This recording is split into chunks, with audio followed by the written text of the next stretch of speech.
shutdown is obviously having a hit on the market. So at what point is keeping the government unfunded reckless? Have you been advising the president about how long this should go on to a Uh, point where it actually has a long-term impact? As you know, there have been many government shutdowns, so we have a lot of data that we could look at. And there are a lot of technical things that happen during a shutdown. But the basic idea is the Congressional Research Service has reported that what happens in the end is that people get their pay.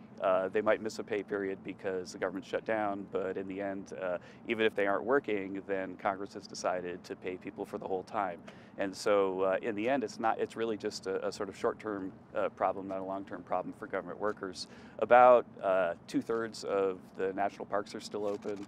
And so the kind of things, the services that people get out of government aren't really affected very much. And so when we go back and look at the data, the only thing that you see is that sometimes things will move around a little bit depending on when the shutdown is. As an example, if the shutdown lasts longer than December, then all that back pay that people would get for the weeks in December would come in January, and so that would have a slight negative effect on GDP in the fourth quarter and a positive effect on GDP in the first quarter.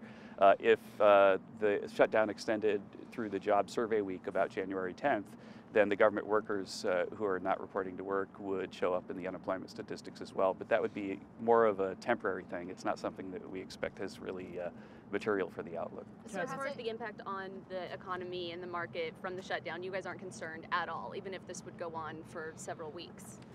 That's correct. That in the end, a few-week shutdown is not going to be something that has any kind of significant effect on the outlook. There was something over here. Is the president continuing to blame the Fed for the volatility in the markets recently? The president has spoken quite a bit about the Fed. My job at CEA is to respect the independence of the Fed and not comment on monetary policy.